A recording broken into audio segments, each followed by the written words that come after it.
Olá, queridos amigos, sejam bem-vindos a mais um vídeo aqui do canal. Eu quero pedir a você que, ao assistir esse vídeo, se inscreva aqui no canal, ok? Quando esse vídeo chegar até você, que você acessar aí esse vídeo, se inscreva no canal, nos ajude aí a crescer, fazer esse canal crescer.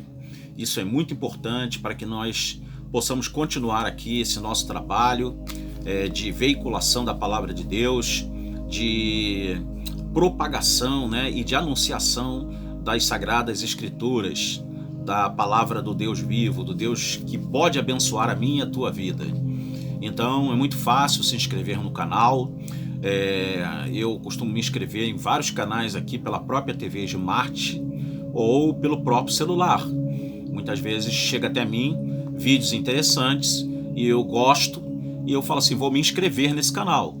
E me inscrevo, sou inscrito em canal aí de vários pastores que tem milhares de seguidores e eu não vejo nenhum problema em estar ali inscrito no canal dos mesmos, porque eu estou ajudando esses servos de Deus a propagar, a anunciar, ensinar a palavra de Deus, o que é muito salutar entre nós que temos uma visão do reino, não uma visão egoísta, uma visão, não vou me inscrever porque o sujeito lá não é inscrito no meu canal. Aonde nós estamos para pensar assim? Isso não é visão do reino, isso não é uma visão de homem de Deus, isso não é uma visão de pessoas que querem ver a obra de Deus crescer, não é uma visão que uma pessoa que tenha realmente vontade de ver as coisas de Deus nessa terra se propagar. Então, se você viu esse vídeo, gostou, tem muitos outros vídeos no canal, tem mais de 100 vídeos aqui nesses 2 meses da existência do canal. E você pode aí ver todos os vídeos, compartilhar à vontade os mesmos, ok? Eu quero deixar aqui um texto da Bíblia Sagrada que se encontra no profeta Joel, capítulo de número 2 e o versículo de número 28, que diz assim: E há de ser que depois derramarei o meu espírito sobre toda a carne, e vossos filhos e vossas filhas profetizarão, e vossos velhos terão sonhos, os vossos jovens terão visões. E o verso 29, e também sobre os servos e sobre as servas, naqueles dias derramarei o meu espírito. Bom, o vídeo de hoje não é sobre derramamento do Espírito Santo em si, não é sobre dons espirituais, não é sobre batismo com o Espírito Santo, que é um texto aqui, esse que eu acabei de ler, muito utilizado para ensinar estas verdades, mas o texto que eu peguei aqui, eu estou querendo fazer aqui um enfoque acerca da questão dos sonhos. Muita gente me pergunta se ainda nos dias de hoje Deus pode se revelar ou pode usar os sonhos.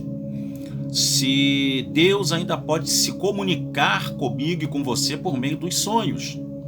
A minha resposta a esta pergunta é sim. Deus pode utilizar o sonho para se comunicar.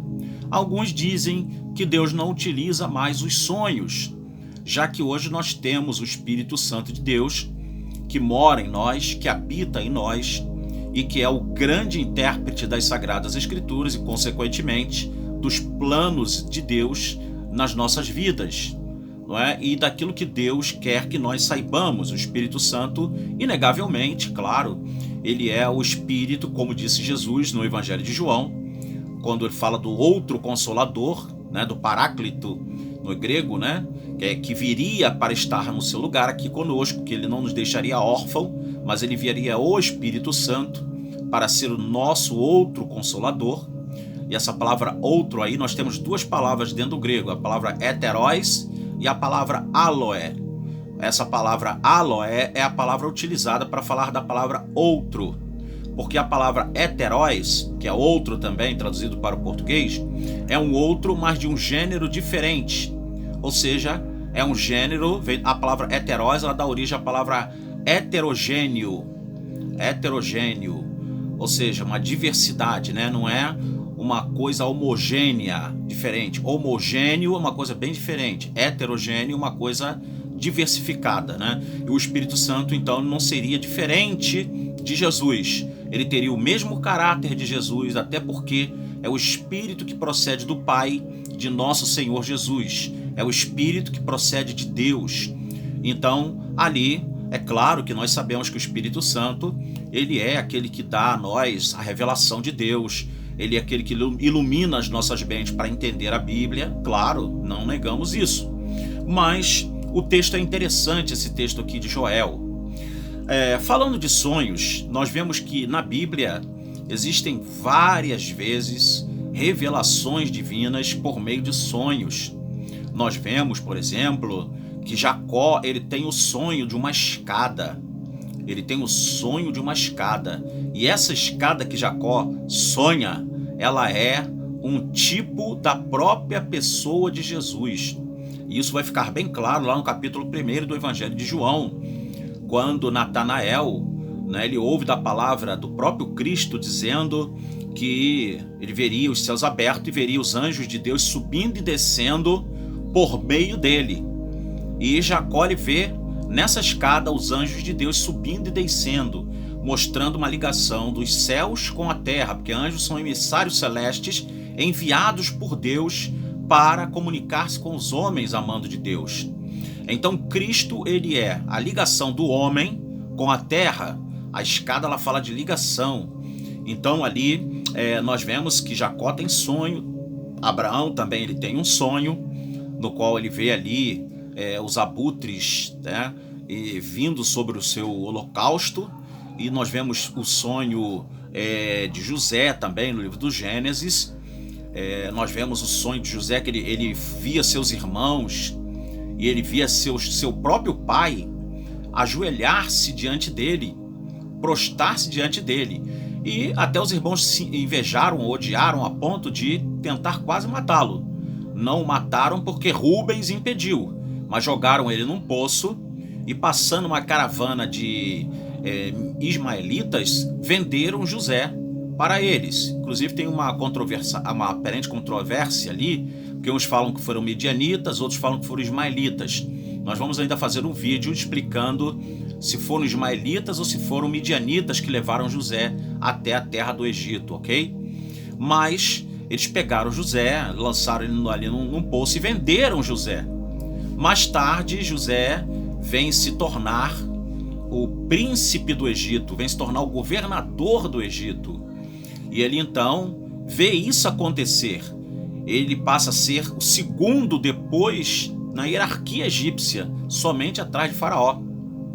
E os seus irmãos de fato se prostram diante dele, mostrando que os sonhos de José realizaram-se.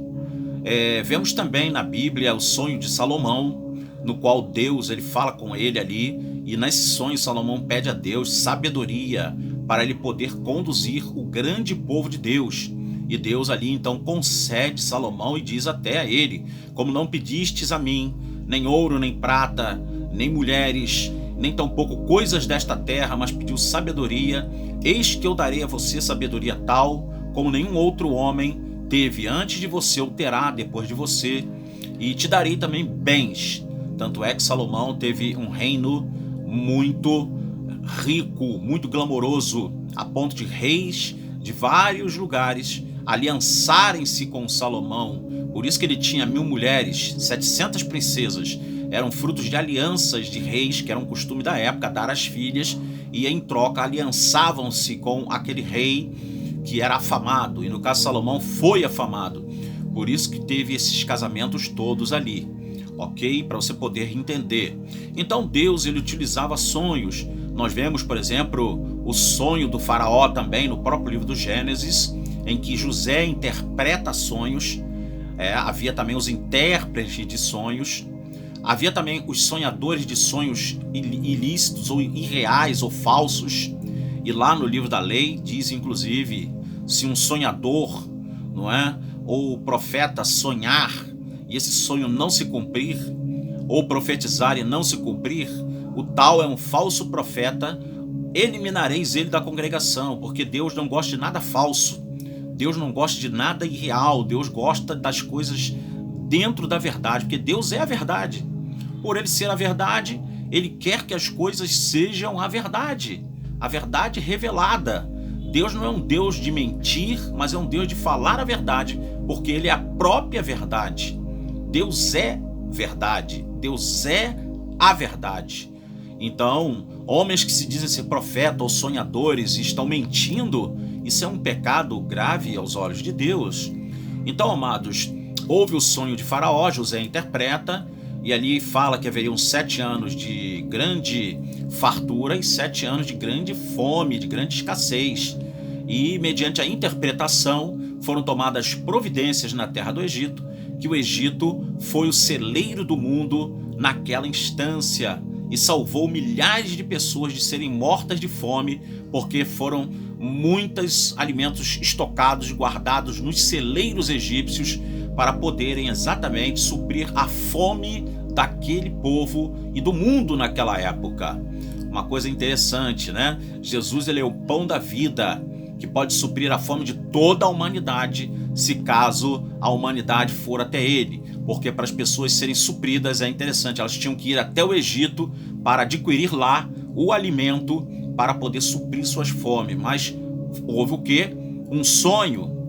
Há o sonho também de Nabucodonosor, lá no capítulo 2 do profeta Daniel, em que houve uma coisa tremenda. Nabucodonosor, ele sonha, ele se esquece do sonho e ele queria que interpretassem o sonho, mesmo ele tendo se esquecido. E os seus adivinhos, a sua corte científica, vamos dizer assim, fica empolvorosa, porque como interpretar um sonho sem saber do sonho?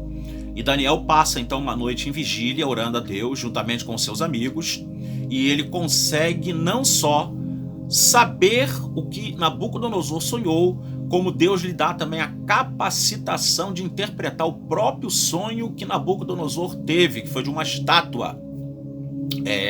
Que essa estátua fala da sucessão de reinos mundiais que ocorreriam após a Babilônia, porque Nabucodonosor foi o grande e poderoso rei, imperador da Babilônia, toda a poderosa Babilônia, e ele sonha com uma estátua, e cada parte da estátua era exatamente um reino que viria, e fala inclusive de um reino que se levantará no fim dos tempos, representado pela parte dos pés da estátua, que são formados de ferro e de barro, que seria um reino que seria frágil, mas iria estar no fim dos tempos. E depois fala de uma pedra que foi cortada sem auxílio de mãos. Essa pedra é um símbolo de Jesus, e ela cai no pé da estátua e derruba a estátua, e esmiuça aquele último reino ali, e essa pedra se transforma numa montanha que enche toda a terra. Fala do reino milenial de Jesus. Vê como é que as profecias elas vão se encaixando de uma forma tremenda. E se aconteceu literalmente os reinos que Daniel fala ali no sonho da estátua de Nabucodonosor, por que não acontecerá esse reino final e, consequentemente, o reino do Mashiach, do Messias de Deus? Claro que vai acontecer, não tenha dúvida disso. Um sonho. Nós vemos no capítulo 7 o sonho do próprio Daniel. Daniel, ele tem um sonho. Então a Bíblia ela está assim repleta de sonhos importantes, de sonhos que esses sonhos era o caráter profético da época, era o caráter no qual Deus se manifestava na época através de sonhos e visões. Era meios pelos quais Deus profetizava a sua palavra às pessoas. Nós vemos no Novo Testamento José, o pai de Jesus, não é? O pai adotivo, porque sabemos que Jesus foi gerado pelo Espírito de Deus, o Espírito Santo. E o pai de Jesus, José, ele, inclusive no direito judaico, dizia naquela época, se alguém diz, este é meu filho, esse será seu filho. Então Jesus era legitimamente filho de José, mesmo que não sendo biologicamente, mas tinha todas as prerrogativas de ser filho de José. Porque o direito judaico dava vamos dizer, esse direito ao pai que estivesse com o filho, mesmo não sendo biologicamente seu. Era um direito que havia na lei judaica da época. Isso é muito interessante, Então, queridos, José ele tem uma visão, um sonho no qual ele vê que não deveria abandonar Maria, ele estava tentando largá-la, e ele volta a estar com Maria novamente e aceita o plano de Deus, que era o filho de Maria não ter sido fruto da sua relação sexual com ele, mas ter sido fruto do poder de Deus em ação no ventre da Virgem Maria. Então, queridos, os sonhos eles fazem parte das revelações, das visões, das elucidações proféticas do plano de Deus na vida e na esfera dos homens. E a minha pergunta que foi feita a mim, Deus ainda hoje usa sonhos? Usa, porque esse texto está dizendo que Deus promete que derramaria seu espírito sobre toda a carne. E está dizendo aqui, e há de ser depois, derramarei meu espírito sobre toda a carne, e vossos filhos e vossas filhas profetizarão, os vossos velhos terão sonhos, os vossos jovens terão visões. Inclusive, quando fala velhos, que aqui a palavra hebraica, né, é um adjetivo, é a palavra zakan no hebraico, é um adjetivo, fala também de um ancião, ou de uma pessoa respeitável, ou respeitada, né? Isso é a palavra velho aqui, zakan, no hebraico. Então, quando está dizendo aqui que velhos e jovens teriam sonhos e visões, está dizendo que não haveria limites para o Espírito Santo de Deus usar métodos de revelação no meio do seu povo. Isso aconteceria por causa do derramamento do Espírito Santo. Haveria sonhos e visões, entenderam? Sonhos e visões, maneira pela qual Deus se comunica profeticamente com as pessoas. Então, o apóstolo Pedro, quando pregou no dia de Pentecostes, ele diz que o que estava acontecendo ali era o cumprimento do profeta Joel, que diz que nos últimos dias Deus derramaria seu espírito sobre toda a carne.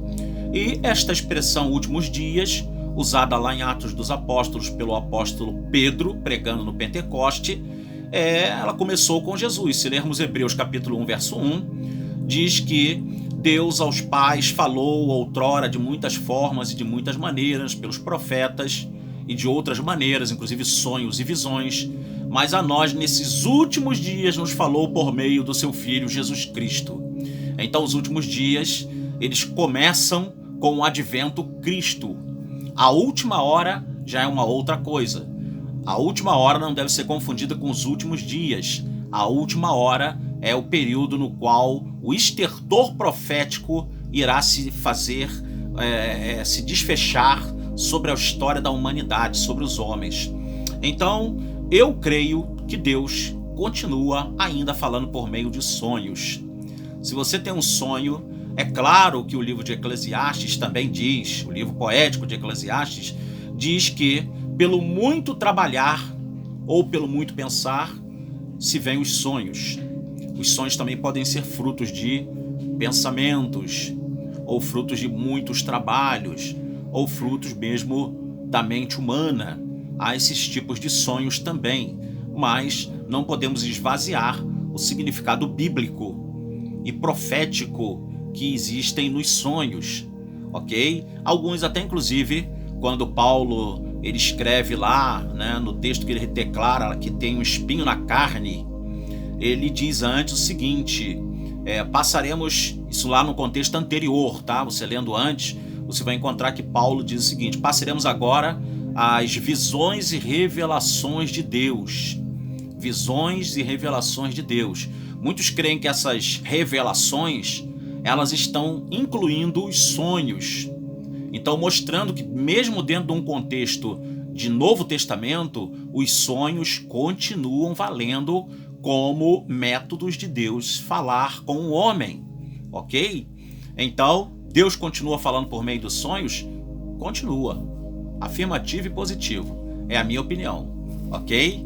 Então, se esse vídeo te abençoou, se você gostou desse vídeo, não deixe de dar aí um like, não deixe de dar um joinha, um ok, não deixe de se inscrever no canal, você que está assistindo, que está gostando da qualidade dos vídeos, da fidedignidade que os vídeos estão apresentando.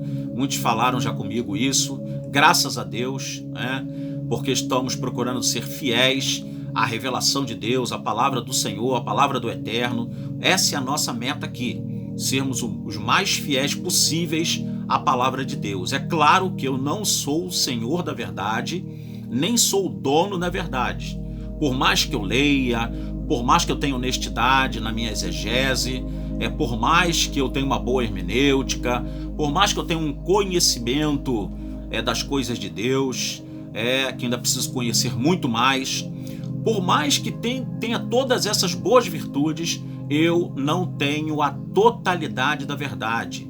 Se aparecer alguém com uma revelação maior, uma revelação melhor, glorifique a Deus por isso, e eu farei também a mesma coisa, porque quando aparece alguém que conhece mais, sabe mais, eu glorifico a Deus pela vida desta pessoa que está sendo muito mais usada, que recebeu de Deus uma revelação muito mais profunda da parte de Deus para abençoar a vida das pessoas. Então isso é de Deus, é visão de Deus, é visão de reino, não é visão de egoísmo, não é visão de vaidade, não é visão de inveja daquele que conhece mais, que tem mais crescimento ou que tem um avantajado conhecimento.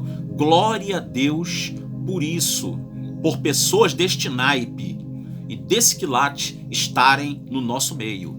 Essa deve ser a nossa visão e a nossa postura, ok? Então, não deixe de compartilhar o vídeo nas redes sociais, grupos de WhatsApp, Facebook. Não deixe de espalhar a palavra do Senhor nesta terra, ok? Pelas redes sociais, no caso aqui pelo YouTube. Que Deus te abençoe. Querendo Deus, faremos outros e outros vídeos, e eu creio que Ele quer. Então, até o próximo vídeo. Que Deus assim possa permitir. Fique na paz. Shalom.